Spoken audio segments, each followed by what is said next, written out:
Welcome back to the channel, every pony. We have an absolute banger of a video for you here today. We'll be discussing a Dexerto article about how Halo Studios are pivoting their Battle Royale project that this channel reported on a few years ago at this point to a PvE-focused extraction shooter. That sounds to me a lot like Halo Divers running on Unreal Engine 5, which is no surprise as the upcoming Halo campaign Evolved will also use Unreal Engine 5. Certain Affinity, who has been working with Halo Studios on the now scrapped Battle Royale, has reportedly had its attention shifted to the next big Halo game, supposedly Halo 7. It could then be assumed that Project Ecker, as it's referred to in these leaks, would be a core pillar of Halo 7. This is similar to how you had Halo 5's Warzone mode as a core pillar of that game, supported separately from the main multiplayer experience. The narrative that Certain Affinity had been working on was apparently set to be based around a training simulation on a UNSC ship to prepare Spartans for Zeta Halo. The map would have been littered with classic Halo maps, including Blood Gulch and Valhalla, and players would have entered the map using drop pods.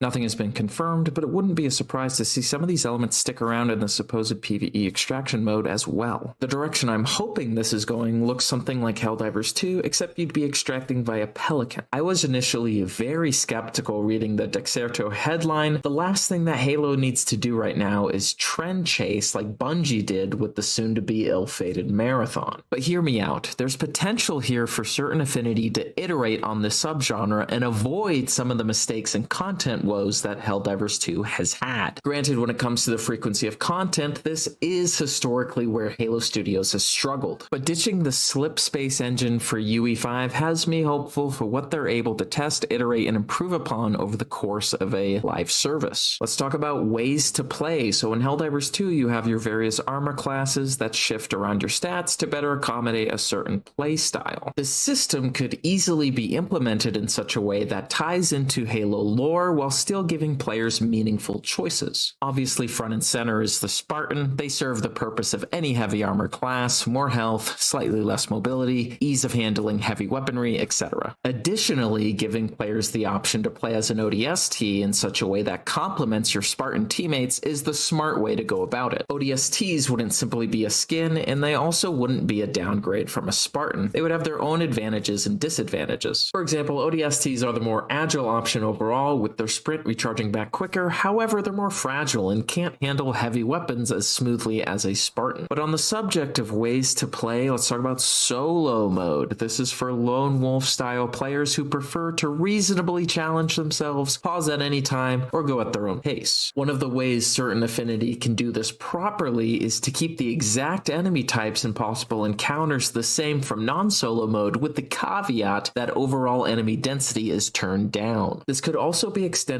to objectives that require a squad to protect multiple assets at once. Perhaps a solo mode has you guarding one by one instead. Let's talk about unique activities. So this goes hand in hand with the technology being used to make the game, and so far, Helldivers 2 has not been able to figure out an 8-player activity due to those limitations. This is where Certain Affinity can come in and introduce exciting, limited time modes that tie into the overall seasonal narrative. Picture this: 2 squads of Spartans/ODSTs drop into the map at separate locations to do their respective objectives. After that's done, the 2 squads meet towards the center of the map for one grand final objective that requires the firepower and coordination of 8 players. These activities can be used to cap off the given season of content, with a narrative beat included that brings the community of players together. Speaking of bringing players together, the mode could really use an interactable social space, a UNSC forward operating base that bears close resemblance in functionality to Destiny's Tower, Erewhon from Ghost Recon, or even the HQ from COD World War II. Here you can customize your Spartan/ODST cosmetics, tune your loadout, accept contracts, pick your mission, and get your squad together. One thing Certain Affinity can do to make the social space unique and authentic to Halo lore is to include a firing range to test how weapons and equipment perform before stepping into a live mission. Then you have your enemy factions. Your no-brainer pick is fighting the Banished, though I wouldn't be shocked if the Flood were to be included at some point soon after. Lots of room for interesting picks for a third faction. You have Insurgents, Classic Covenant, Prometheans, all would be interesting and could weave into the seasonal narrative cohesively. We also have to mention Skulls, so this pre-existing system in the Halo franchise can fit this mode like a glove to give our day-to-day operations some needed variety and challenge by having certain affinities select which skulls are in play. Leaving this in the developer's hands when it was previously player choice is a dramatic change, but overall I think it would be best to have a well-understood playing field going into a mission. This implementation of skulls as strictly a developer-picked mission modifier also works better for a mode that in part relies on match-made groups to complete it. Let's talk about progression. This is how you, the player, can unlock more weapons, more equipment, and more stratagems, or in this case, UNSC gems. It's important that this is and remains to be horizontal progression. It's about giving the player more options as they familiarize themselves with how the game works, not generic stat bonuses and straight upgrades to existing gear. It is critical that nothing in this mode's progression path can be bought with CR, which is Halo Infinite's real money currency, as CR is reserved exclusively for cosmetic items that do not tangibly affect gameplay. With that said, it is also critical that players can earn cosmetic rewards that not only reflect how much time they've put in, but where they've been in the context of the ongoing war. Every single special event introduced to the game mode needs to have some kind of earnable cosmetic reward that shows how dedicated / skilled your Spartan / ODST was during the event in question. All of this paints a picture of a mode that could finally give Halo the long-term systems-driven PvE experience that fans have been waiting for, one that respects the universe, rewards player investment, and evolves each season in meaningful ways. If certain affinity can deliver on these pillars, distinct playstyles, thoughtful solo support, ambitious large-scale activities, a living social hub, rich faction variety, smart skull integration, and a fair horizontal progression path, then this mode could have every chance to stand apart not just within Halo 7, but within the entire co-op shooter landscape. But Halo isn't the only FPS franchise cooking an extraction-style mode. As reported previously, Infinity Ward is bringing back the extraction-style DMZ mode for the upcoming Modern Warfare 4. The latest development from Crazy Hefty on Twitter is pointing to an early launch for campaign that's been successful in the past. It's a good thing that they're doing it again. Weekly challenges again, like Modern Warfare 3, this was also well received, so not surprising they'd bring that back. The rumors of the other game mode he's talking about, by the way, is Ground War, the 32v32 Battlefield style mode that has appeared in all the prior Modern Warfare reboot titles. What stuck out the most to me is claims of, quote, maximum support for DMZ 2.0. There were,